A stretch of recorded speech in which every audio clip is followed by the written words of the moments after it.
తెలంగాణ రాష్ట్రం వచ్చినాక కూడా నల్గొండకు 3,60,000 ఎకరాలకు నీళ్లు ఇచ్చే గ్రావిటీతో నీళ్ళు ఇచ్చే ఎస్ఎల్బీసీ ఎందుకు ఆగిపోయిందో ఎవరు నిర్లక్ష్యంతో హార్డ్లీ 2,000 కోట్లు ఖర్చు పెడితే 3,60,000 ఎకరాలకు నీళ్లు వచ్చేది. కానీ ఇలా కాళేశ్వరం మీద 1,00,000 కోట్లు ఖర్చు పెట్టిన మనకు వచ్చిన ఆయకట్టు 50,000 ఎకరాలు కూడా రాలేదు. అధికారిక లెక్కలు చెప్తున్నా నేను.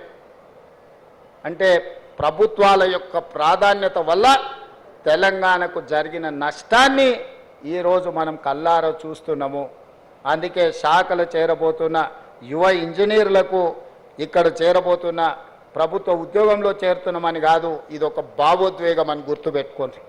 ప్రజల యొక్క సెంటిమెంట్, తెలంగాణ ప్రజలకున్న బిగ్గెస్ట్ సెంటిమెంట్ నీళ్లు. ఈ నీళ్ళు అనే పదాన్ని మనం చాలా జాగ్రత్తగా వాడాలి. ఈ ప్రాజెక్టులను పూర్తి చేయాలి. ప్రభుత్వం వైపు నుంచి సంపూర్ణంగా సహకరించి ఈరోజు నిజంగా సమయం వచ్చినప్పుడు ఖర్చు పెడతామంటే, నీళ్ళకు ఖర్చు పెడతామంటే నిధులకు షార్టేజ్ వచ్చింది. అయినా ఏదో ఒకటి ప్రయత్నం చేస్తాం. తప్పకుండా సాగునీటి ప్రాజెక్టులు ఏవైతే ఉన్నాయో ఎస్ఎల్బీసీ కానీ, కల్వకుర్తి కానీ, పాలమూరు రంగారెడ్డి ఎత్తిపోతలు కానీ, భీమా నెట్టంపాటుతో పాటు సీతారామసాగర్ లాంటి ప్రాజెక్టులు కానీ, సమ్మక్క సారలక్క లాంటి ప్రాజెక్టులు, దేవాదుల ప్రాజెక్టులను మొదటి ప్రాధాన్యత కింద పెట్టుకొని పూర్తి చేస్తాము.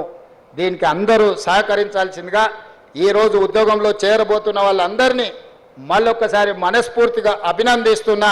గతంలో 10 సంవత్సరాలు ఉమ్మడి రాష్ట్రంలో ఒక 10-15 సంవత్సరాలు, ప్రత్యేక తెలంగాణలో ఒక 10 సంవత్సరాలు నోటిఫికేషన్ల కోసం కొట్లాడాం. కానీ మా ప్రభుత్వం వచ్చినాక నోటిఫికేషన్లు ఇస్తే వద్దని అశోక్ నగర్ చౌరస్తాలలో విద్యార్థులు ధర్నా చేసే కాడికి వచ్చింది. ఎందుకంటే మా ప్రభుత్వం యొక్క ప్రాధాన్యత మా ఉద్యోగాలే కాదు, మీకు కూడా ఉద్యోగాలు ఇవ్వాలన్న లక్ష్యంతో ఈరోజు పనిచేసినాము. ఈ 14 నెలల్లో మీకు తెలుసు 60,000 ప్రభుత్వ ఉద్యోగ నియామకాలు చేపట్టి దేశంలోనే చరిత్ర సృష్టించినము. ప్రైవేట్లో 1,00,000 ఉద్యోగాలు ఇచ్చినాము.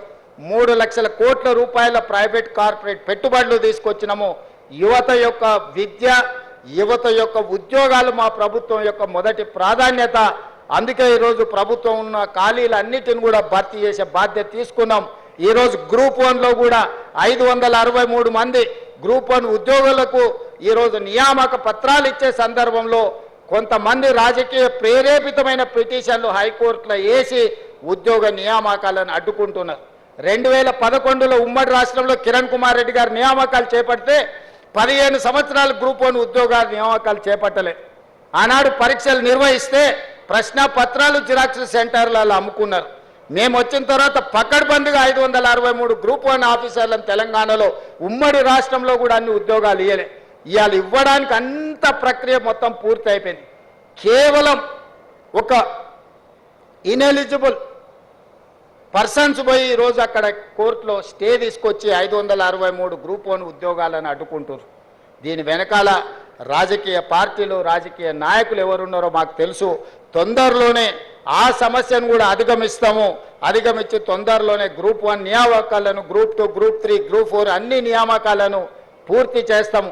ఈ ప్రభుత్వం మీద సంపూర్ణ విశ్వాసం పెట్టి ముందుకెళ్తున్న యువతకు మరొకసారి అభినందన తెలియజేస్తూ, ఈరోజు ఉద్యోగాలలో చేరబోతున్న వాళ్ళను మనస్ఫూర్తిగా అభినందిస్తూ, వాళ్ళ తల్లిదండ్రుల కళ్ళల్లో వాళ్ళ ఆనందం, వాళ్ళ పిల్లలు ప్రయోజకులైనరు, వాళ్ళ జీవితంలో మార్పు వస్తుంది అని ఏదైతే వాళ్ళ కళ్ళల్లో ఆనందం ఉందో అది మాకు సంతృప్తినిస్తుంది, సంతోషాన్ని ఇస్తుంది.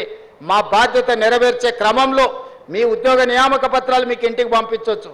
కానీ మిమ్మల్ని ఇక్కడ పిలిచి మీ చేతిలో నియామక పత్రాలు పెట్టినప్పుడు మీ తల్లిదండ్రుల కళ్ళల్లో కనిపించే ఆనందాన్ని మేము చూడడం ద్వారా మాకు ఉద్యోగ సంతృప్తి ఉంటుంది. ఈరోజు బాధ్యత తీసుకున్నందుకు